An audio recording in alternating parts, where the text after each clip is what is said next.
Our Monday means test after round 8. David King, hello. Morning, G. Another big week, another amazing weekend of footy. Results everywhere. Confirmed what we sort of knew about a couple of them and threw a couple of spanners in the works amongst the others. There's a lot to play with here. The King's Gambit is going to take Paddy Cripps as the trigger, isn't it, for a new group of superhero? Well, we've always had players that have had the ability to get, 30, 35 touches. You can go back as far as you want. Right through time, the ball winners have been dominant in terms of disposals. But when you have a look at what they've become now, and it's not just the Dustin Martin role, that centre forward role. I'm talking guys that are just pure clearance players. Now they're stepping forward and hitting the scoreboard, and it makes you think, well, where to? Where are we here? Because the guys that are kicking, Patrick Cripps has kicked 13 goals in effectively 6 games. He got injured in one of the games and missed one. Yep. So he's getting 30 touches, or he's getting almost 30 touches a week and 2 goals a week. So we've got this group of, I don't know what you want to call them, but I find them incredible. I do. So the group of the Incredibles, guys like Luke Parker, Christian Petrarca, Hugh McCluggage, Lockie Neal, Touk Miller, they're all getting around the 25 to 30 disposal mark and having 2 shots a week at goal, 3 shots a week at goal. So it's a different sort of player than what we've been used to, and I just wonder how that's evolved. How's that happened? Because I know Patrick Cripps every now and then goes forward, but he kicks goals as a midfielder, as a true mid. Petrarca, I haven't seen him start forward regularly for long periods this year. He's mainly a centre bounce midfielder, roaming coast to coast, working his tail off.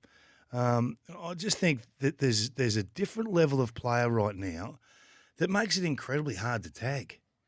They're almost unstoppable. It's like, I don't know.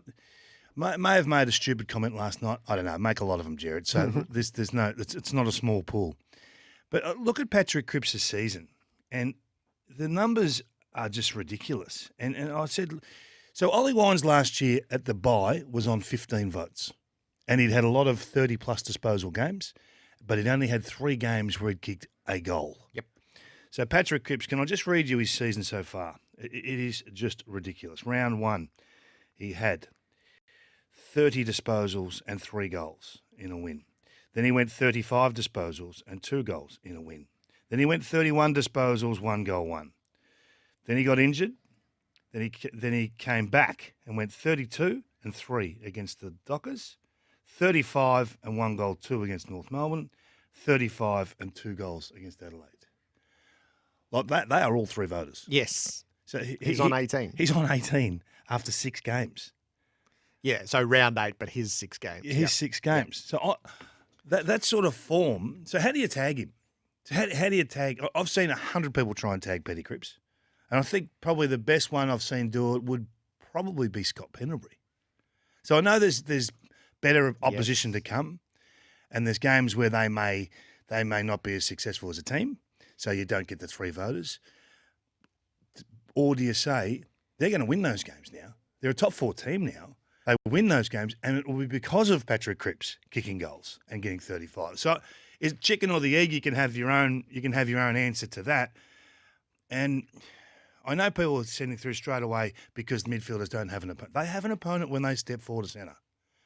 Their opponent is scrambling back to them. Yep. Or they're handing over to a defence. I don't know if they don't have an opponent is correct, or I don't agree with that. With these guys that are now stepping centre forward. So it's a different group of players. I think it's been led by Martin, but it's evolved into something different. It's evolved into the possession, the contested possession beast now being a goal scorer, and the gap between those that have got one and those that haven't grows again. Yep. All right, let's delve into our categories after the King's Gambit gives us the Incredibles. The big issue, so the story was Essendon, and the week that they'd had, and then the misfortune that they encounter on the way through. And I was sitting on the couch feeling like, okay, competitive gallantry, what are they going to take from it? as I presume they'll get overrun. And then they did the overrunning. 8-1 in the last quarter. And it was, so you take whatever you like from it, but it was spiritually uplifting for them, for the Essendon people. And I think it's a big moment for Ben Rutten, who I said last week, he's not under pressure to keep the job yet. He's under pressure to do the job. And you would have to say over the last 7 days, he did the job well. Oh, he didn't just do it well. So the easy way for Ben Rutten was to say, okay, we just need to win this week against Hawthorn. Now, what do Hawthorn do well? Now, we're going to take that off them. And you come into a team meeting and you say to all your players, this is what Hawthorn do, and you pick them apart and you put all your energies into the defensive side of the game. The brave decision is to say, hang on, guys, I'm not worried. I'm worried about them. I'm concerned about them. Here's what they do, but let's get back to us. We need to be more – his words were we need to be more aggressive. We are not going to just fix this problem by becoming someone else for 4 quarters of footy. And it may give us a win. It may not. So I think the support in his own plan and the support in his players takes you a long way. And that 20 minutes at the end, that's a bit of video they should sit and watch together and get excited about it. I wouldn't do a review today. I'd watch the power in that football and what they can actually do and what they can get on a roll and whatever it amounts to this year, to me, doesn't really matter. They're a seriously young team. They're still not the finished product, and they're still not in the contention range, okay? But they could fast track this year and be there as early as next year. And people laugh when you say this stuff, but who saw Carlton in the top 4? You know, who saw Fremantle sitting where they are on the table right now? So it happens quickly. They've got the stocks, they've got the talent, but they weren't playing the right way. So Devon Smith gets a recall back into this team. His main attribute at AFL level, and he won a best and fairest, putting pressure on and tackling. He comes in and he said, mate, all we need you to do is play this small role, but it has a big impact on our team.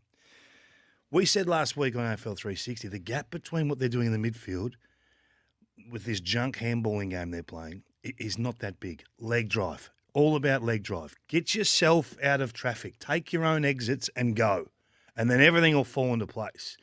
I was rapt to see Parrish and Merritt and Hind and even their young kids. Archie Perkins, Hobbs, they were awesome. They've been great all year. So there's a great platform for them now. They stayed true to themselves. So that's great coaching. But now they've got to live this for a while. Yeah. That's just, okay, don't Get show the us. circuit breaker. Yeah. Now, what are you going to do with it? Yeah, but it is great to see, isn't it? And Essendon fans will say, "Oh, I'm frustrated because I haven't seen this." It's all part of this journey back to being a contender. I didn't think they were going to be a contender this year. There's a couple that did. That's okay, but I think most Essendon fans would think there's still another 12 months, 18 months away. So it was really, a really good sign that it's there. He's got to find a way to tap into it every week. Yeah. Chris Scott's was a masterful coaching performance in the twilight on Saturday. Do you think at the very end of the address on the ground, he had the wherewithal to say to them, and nobody repeats a word of this once we step away from this huddle? Nah. So you think the players legitimately can't Jared, remember what was said? Coaches think that you hang on every word. You just played 2 hours of footy. Stop talking to us, coach. Just let us go and give out a couple of footies. I don't know the truth. I don't think the words post game were that strong that they had to lock them in the secret vault, Jared. And sometimes footballers just show you at the end of the day we're just footballers, Jared. Don't write. We're not there to write theses. That's in one of the best bits. Adam Goods joining the premiership celebrations at the SCG was clearly another comfortable with his own teammates and he can't be lost to the game. And then the third best bit was just watching Dusty Martin play again and Jack's determination to feed him that kick to get him on the board. Oh, it's just great to have Dusty back. Really is. It just changes your whole football experience. You know, the crowd roars when the ball goes near Dusty. It doesn't happen for many players in our code. So he has 23 touches, 11 of those become scores. Like there's not many guys in our game that just continually create scoring. It's great to have him back. It's great to see him happy. And doesn't Jack know how to find a camera? He just finds a way to be part of the story. Good on him. The Monday Means Test always features a debate. damn sight more enticing than last night's debate. Is the AFL becoming the EPL, the chasms, the gaps that are opening up in the table at the moment, David King? That's what worries me. And, you throw things up sometimes as options, as levers, as tools to let list managers be list managers. Not like Christmas, just roll around once a year, try and fix everything in one, swing of the axe or one recruiting drive. And then what do they do for the rest of the year? Look at next year's talent coming in, or have maybe potentially one pick in a mid-season draft or one pick in a pre-season opportunity.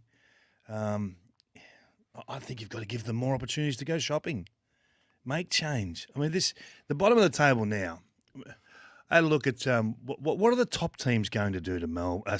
What are the top 3-4 teams going to do to the West Coast Eagles and North Melbourne in the back half of the year? Because now, if you don't get your 20 percentage points, you failed. It's not just about the win. It's about the size of the win, the margin.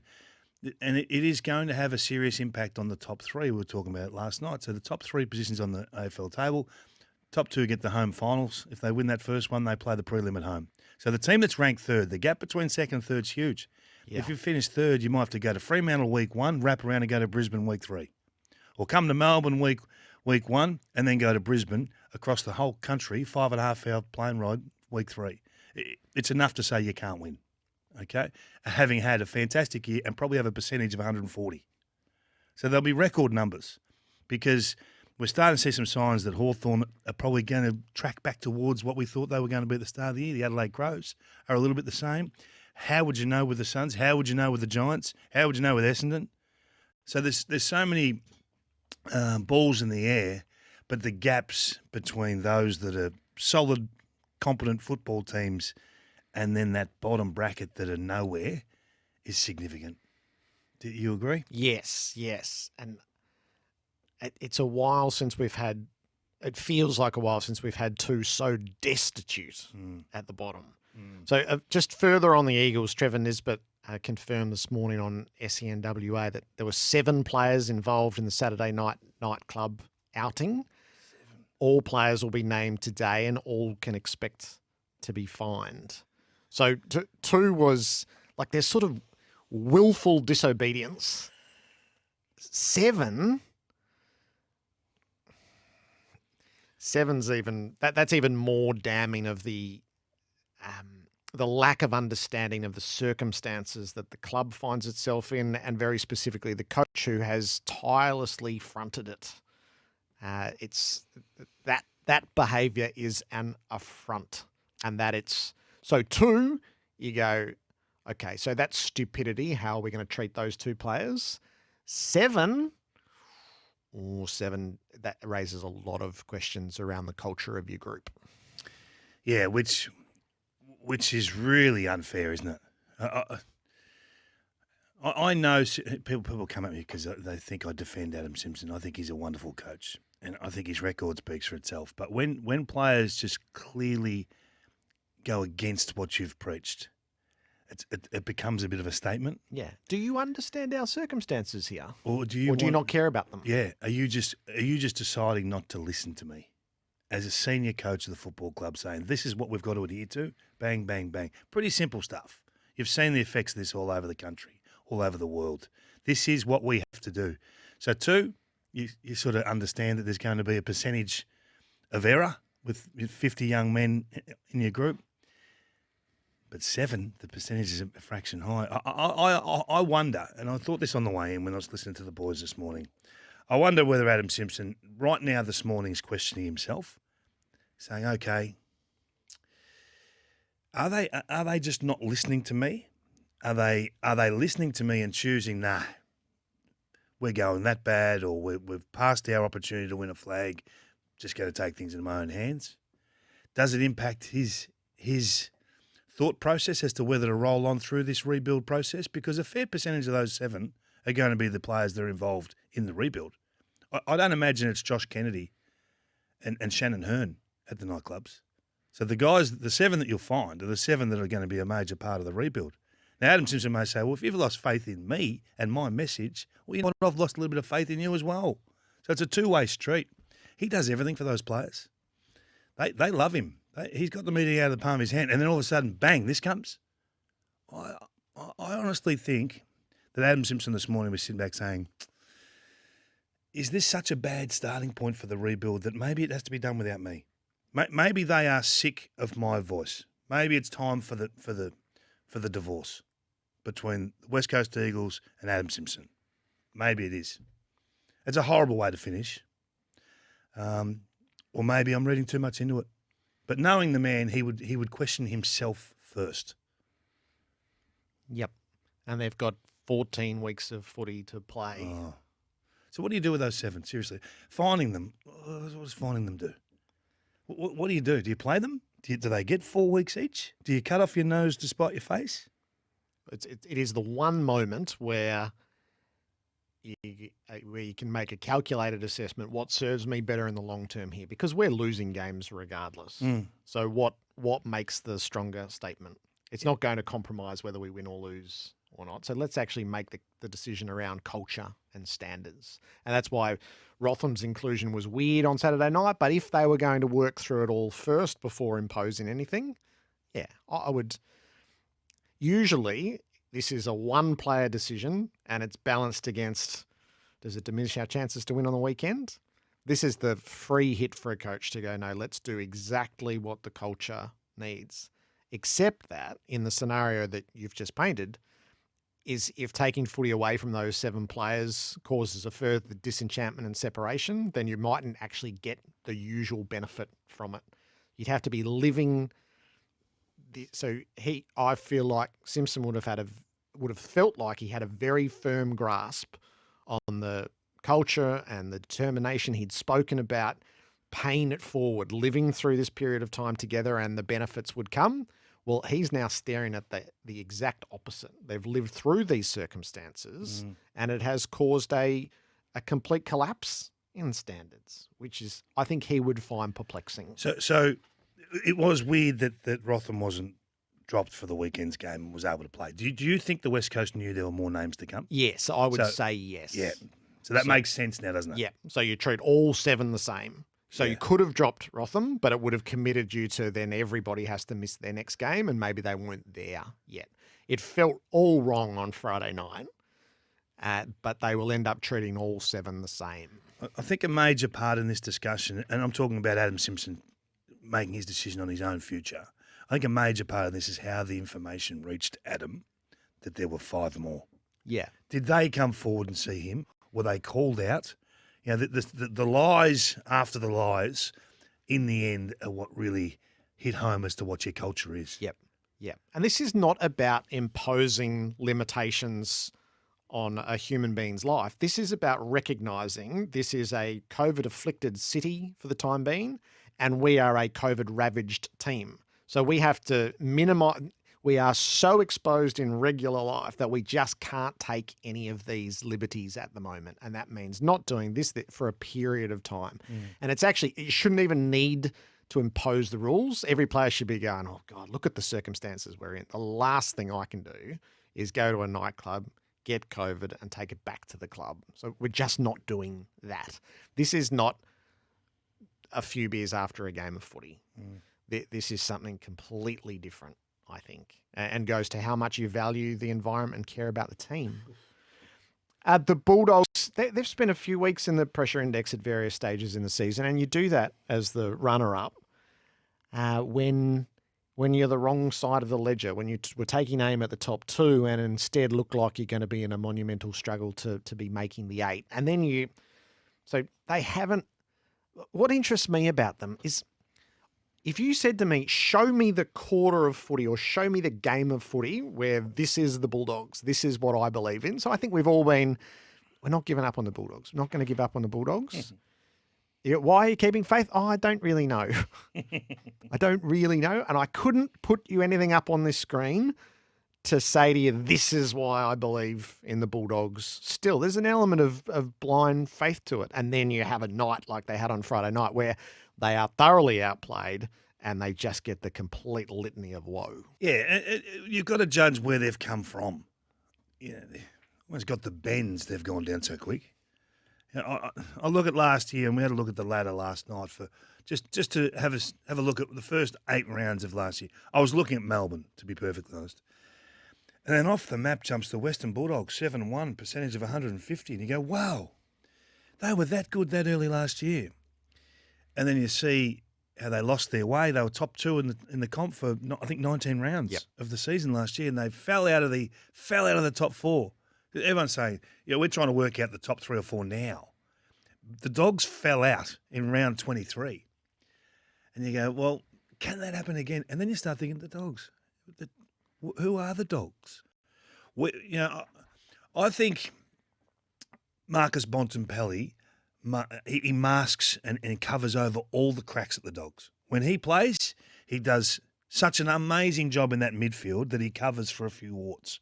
A few guys don't defend, a few guys don't really go as hard as Marcus, a few guys are not as clean at ground level, and they don't take the game from inside to outside. They're honest players, and we've recognised those guys time and time again. But they're not the same group without him in there. So then they've decided to throw him forward over the last few weeks because Aaron Norton needs help. And he's tried his hardest down there, and whether you like him down there or not, doesn't matter. They still have him in the midst. Without him there, you look at it and you say, well, who's really going to get you? Bailey Smith, he had a fantastic night again the other night. Love the way he plays, kicks a couple of goals, but he has 5 contested possessions. So it's a different sort of getting you. I look at Jackson McRae. He has 32 touches, 6 score involvements. So does he really create? And he has had a very good year. So I'm not going after him. 10 clearances, Libba, 10 clearances, but it's not to the same level of Marcus Bontempelli. So it makes you think, okay, are we too harsh without Keith? Without Bontempelli. And then they lose O'Brien. Look, and they lose Waitman. And then they lose Vandermeer. And you're thinking, gee whiz, where to now? This just could be one of those years. It really could. And right now they're a team without that asset of that midfield. That's the only reason they're going to be successful is because they absolutely brain you in the midfield. And they're nowhere near that. And Bond's going to come back this week. He won't be the same Bont. He just can't be, can he? He's banged up, and it must have been a line ball decision as to whether he played last week. So they've lost their way as a hunting, ferocious pack of midfielders that just didn't give you an inch. And then when they got the ball, it was bing, bing, bing, bing, bing, bing, bing, pinball style, and gone. That's not there anymore. So huge challenge for Luke Beveridge to either find another way or to regather that. And I don't know if you can in this short space of time, but they're sliding. They're in, as we said, they're in free fall at the moment, which is not all of their doing, some injury and all that sort of thing, but they haven't been the same. This year they haven't been. So what's the most that they can hope for in 2022 in your mind after 8 rounds? What's the most they can hope for? So I'm not a believer in teams limping into the finals and winning it. So, yeah, the gap between them and the top 2 or 3 is massive. So what do they do? They've got to get their game back. They've got to have a reason they can come to the party and throw a chip in the middle and say, if the game looks like this, we've got you. Carlton, if the game's tough, we got you. Melbourne, if it's a running game, we got you. If it's a defensive game, we got you. Fremantle, if we can stack up down back and make it impossible for you to move the footy, we've got you. What are the Dogs throwing in the middle at the moment? What are they saying? If it looks like this, we've got you. They got one bloke forward of the ball, they got no one behind the ball, and their midfield is just humdrum without Marcus. Yep. The Swans lost a bit of bark on the weekend. I think they're the curiosity. The Swans at the SCG, the manner in which they played, the manner in which the opposition played against them, you can retrofit a bit of their form. Went the distance to beat North Melbourne at the SCG, ran all over Hawthorn after being jumped. Yeah, they're 5-3, but on the stock market, they've been downgraded a bit. Yeah. It's a pretty simple game in the end. And I think John Longmire sets up a pretty simple game. And they pass the baton to the younger brigade to take control of the midfield. and there's been a lag period. They're not tough enough to be a top 4 side. They're tough enough to be 6 to 10, and that's where they'll live because it's not absolute. You know, they've got some nice players. They beat you on ball movement. They beat you with brilliance through the corridor. They've got some strike power forwards that have been just terrific. Heaney, Franklin, you know, they've made hay inside that forward 50 over the first 4 to 5 weeks. It's dropped off a fraction. They take incredible risk. I mean, they just kept throwing that ball in the corridor against the Suns. The last quarter was mesmerising to call. Yeah. So there's an element of, and what they got right, is Stuart Dew's planning for the Swans is clearly impeccable. There's residual knowledge. He'd win the flag if they played them 22 times. At the SCG. At the SCG. Which is weird in its own right. So excellent from Stuart Dew in the planning. The whole last quarter, you knew every time the Swans got the ball, they were kicking it into the middle of the ground, and the Suns knew it, and the Swans knew it. So the Suns massed their numbers there, and the Swans still did it. So not only did they missed targets, I think, by virtue of looking up going, gee, there's a lot of blue here. And then even if the kick was okay, it was picked off by the innumerable number of Suns who knew precisely what was happening. Smashed them at clearance, got them a contested footy handsomely, plus 15. Plus 15's a big margin. So if you can't win clearance and you can't win contest, it means you're giving the opposition another dozen opportunities throughout the course of the game to start with the footy. And then that just means you've got to win it back. Well, do they win it back that often? Do they actually intercept the ball that regularly? I don't think they do. So, I mean, it would be they're 11th in the comp or 12th in the comp for midfield intercept, so between the arcs. So if they're not winning it back and they're not starting with it initially, it's a bad recipe. And John Longmire knows all this. He knows all this. He said to me at the start of the season, last year the top 6 teams for contested possession were the top 6 teams on the ladder. You're not a preliminary final team until you are contested possession competent. And they are not, right now, contested possession competent. They had the toughest preseason you've seen. Everything was tight. Everything was risking injury, challenging these players to fast track into becoming monsters, absolute beasts around the footy.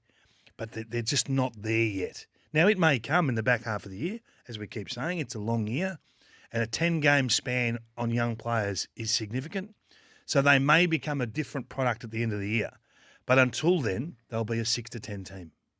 If they can get that right and then have those other layers of ball movement and that freak forward 50 that they've got, then they become a real threat.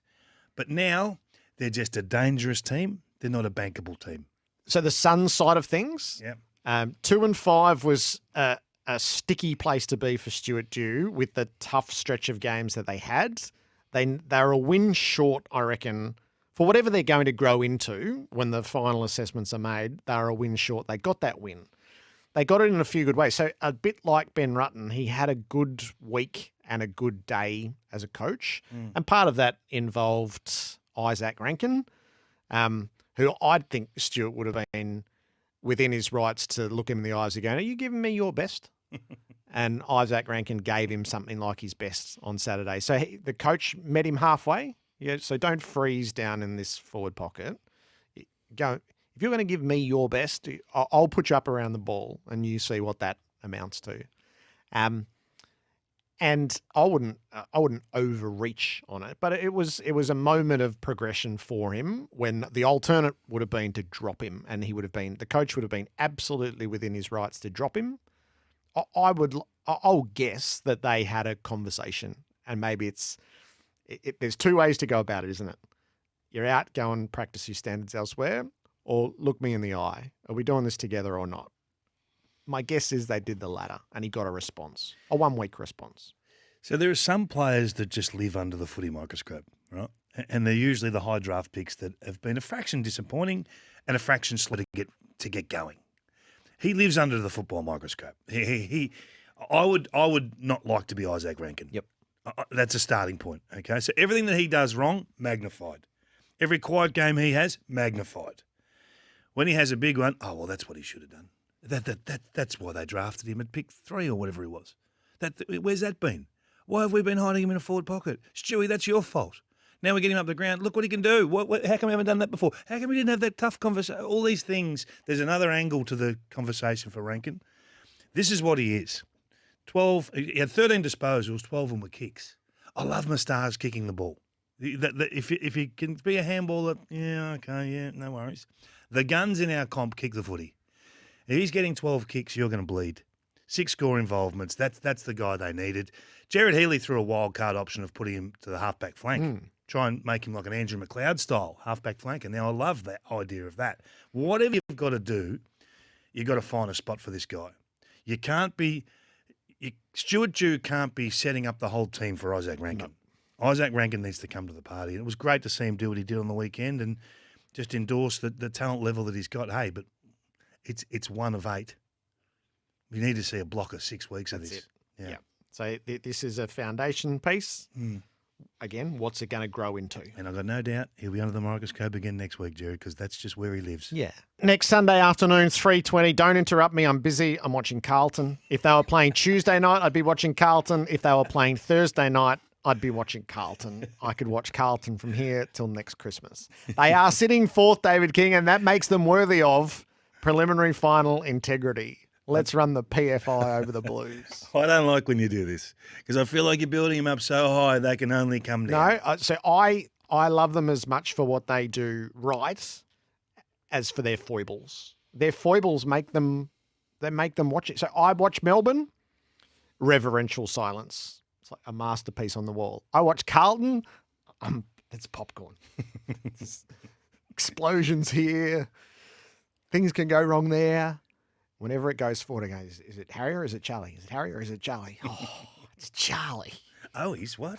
I love watching them. There's a lot when of they figure it out and become a consistently great team, I'll lose interest. Yeah. I'm in it for the ride. They'll annoy I'm in it for the ride. You'll be looking to peg him back. This arrogant football club. There's a lot of things that make you proud of your own football club, but nothing makes you more proud than when you are seriously tough. Like a fan going to the footy and they just go, we're going to bash this mob today. Paddy Cripps is going to be huge. Kennedy's going to be there. Then we're going to get the ball forward. And even if they lose it, hey, don't worry. We're leadering down there. So there's nothing stronger than clearance beasts and contested possession warriors taking you all the way. Now, they got holes. Anytime the ball goes into space, they're in trouble, right? But whenever the game stops, it's, hey, step into my wheelhouse. Step into come inside the phone box. They need to find a smaller venue. If they can't win the grand final at the MCG, Gerard, they need to shut it down a little bit. They need to roll the seats out at Marvel. Is that what you're telling me? Exactly. You can do that, apparently. You can do that. They need to campaign for that. But look, I love what they're doing. I love what Michael Voss has done with this group. Now, we talk a lot about this, and we talked about this during the preseason period. All they concentrated on was contest work and forward handball, starting chains, and making those chains, making the ball live in their hands for longer. So forward handball, overlap run, beasts win it on the inside, give it to the runners on the outside. And you guys have got to be the kickers. You got to hit the targets. So we hang on to the footy. So it's not defending with uncontested marks. It's defending by carrying the ball longer and then hitting a target. Hopefully get a set shot. The other mob don't get to play. Okay, so that was Vossi's first step, the first layer. This is the first layer of Carlton. So we haven't seen them build the full defensive model yet because you can't teach it all in a 3-month span of one off season. And then I think we've seen a little bit of ball movement, but we haven't seen the lot. So if there are, I don't know how many layers there are to footy, but let's just say there's 10 layers to the perfect plan. So Simon Goodwin's taken how many years to get to those 10 layers? Okay. Michael Voss is probably only teaching 3 of the 10 layers. So they haven't had a chance yet to become the finished product. Now, they're in a hurry to get there, and we're all in a hurry to see them get there. But even if they don't have all those tools available at the moment, it would be a brave man to say that they couldn't compete at contests with Melbourne right now. And Melbourne are clearly number one. Petrarca versus Cripps, or Oliver versus Cripps. Kennedy, Chera's taken some steps. Walsh is in there as the runner. So that would, if that game was this week, I'm with you. I'd buy a packet of popcorn and come and watch it with you. But that's what we're talking about. The ability to say, if the game's in this situation, we've got you. We have said that about Carlton for I don't know how long. And it takes you to coaching. So We've seen a lot of the first-year coaches come in, and there's just a couple of them just starting to come off now. We've seen the challenges at North Melbourne with getting that plan embedded. If you're talking about who's been the most productive coach in 2022, what Michael Voss has taken Carlton from and to has him in the conversation for the most effective coach of the year. Now, he may not have the best talent to work with. He may have more than others. But I think he's in that conversation.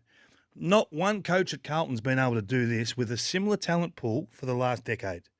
Patrick Cripps of 2022 was Patrick Cripps of 2019. Okay, a little bit more forward ball, but that's on the back of what Michael's teaching. So I think he's done an outstanding job putting all the pieces in the right spots. They've got some small forwards now to put pressure on. They've got the pieces around the edges. It's just training hours. It really is. So if I'm a Carlton fan, I'm excited about what I see this year, but I'll tell you, I'm already buying my membership for 2023. Yeah. I'm upgrading it so that the grand final tickets are involved, or preliminary final, because that's sort of where they're heading, and the fact that they're so tough is going to take them past other teams very quickly. They fall into they got that wrong, I think, St Kilda. I don't reckon they gave themselves the best chance to measure up. And that was how Brett Ratton explained it, which you can understand. And now they've got that. Okay, so that's what we're aspiring to, and we've got 14 weeks of footy to see if we can make ground on that. Kingy, how do you assess the Saints? The Saints are going well. The Saints are going okay. It's this is what great teams do to you. They make you look really poor where you think you're going to be okay, and then the little tweaks you try and make to your game plan that you're not really rusted onto week to week. They're tweaks, so that you might pull that lever every 3 weeks. They say, you seriously? We are so well drilled at what we do, we will break down anything you think you can bring in for 1 week. That's what I think Melbourne do in the main. Okay, every now and then one of those things will work. Tagging Langdon last week, tagging him on the outside, boundary side, that worked big. 3 uncontested disposals. He has 39 yesterday. So why didn't you look at that? The Hawks are aggressive through the corridor. The Saints are a corridor team. They go away from that because that's one of their little tweaks. As soon as you go away from who you are, you open yourself up to a humbling. Not just getting beaten, but a humbling. I think that they played a side that's in rare air for me. I'm not going to judge teams against Melbourne. I think it's incredibly unfair. The one thing we've got to do with Melbourne is just when you watch the game, just watch how quickly they flick the switch from attack to defence. They sprint one way and then they sprint another. There's no lag. There's no decision time. They don't stand there and watch the play and go, oh, we're going to win this? Are they going to win this? Are we going to win this? They're making a decision. They're either going forward or they're going back. You watch the Saints, their question, now we're going to switch the ball here. So that lag allows, and the decision to go around rather than through, it just allowed Melbourne to shift their defence at will. It allowed their mids to get back and support, their forwards roll up, and then all of a sudden becomes, like we said last week, the 100-100s. So this is what great teams do, and I think they're a great team, Melbourne. So I'm not going to be too hard on the Saints, but it's a good time to have a look at where you're at against Melbourne, and there'll be some growth from that. Yeah. I just think you'd be a little bit empty going, did we give ourselves the best chance at it? And there'll come another day.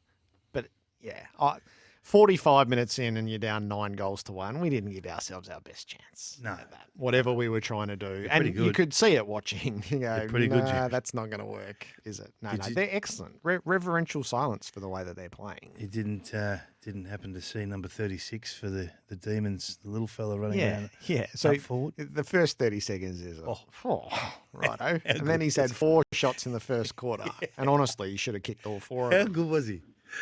He just takes my vision. His moves are so definitive and so impactful.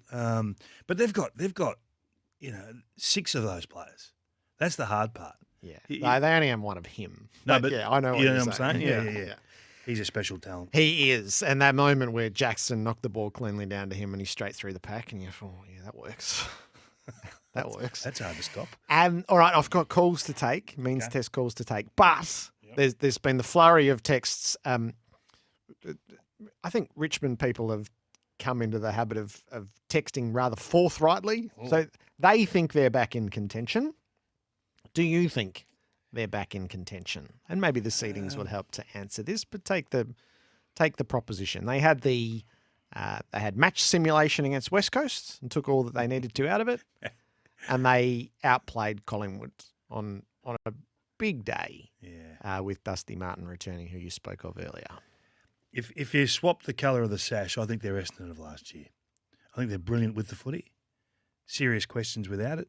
Okay, they've had to leave Robbie Tarrant out. They've put Bolter back to try and steady that. We have to see that for another block of 3 to 4 weeks and assess that. And they're gettable at stoppage. So they're still a long way from the version we know. And most of it is without the ball. They don't win the ball back as much in intercepting the ball between the arcs as what they've done on the previous 5 years. So I don't think they are. I'm going to love watching them play because it's aggressive. They want the game to be fast. They want the game to be basketball because they are seriously dangerous. But again, for me, they're just another dangerous team. Yep. They're not defensively rigid at the moment, and they're gettable still at stoppage. So I understand the euphoria and the excitement, but this is not contender-type excitement for me. I don't want to rush the seedings today. They look like a good group of seedings to me. Clearly, Sydney have made way, so there's a place open in the seedings. There hasn't been a week where you don't think your seedings are a good group of seedings. I like the seedings.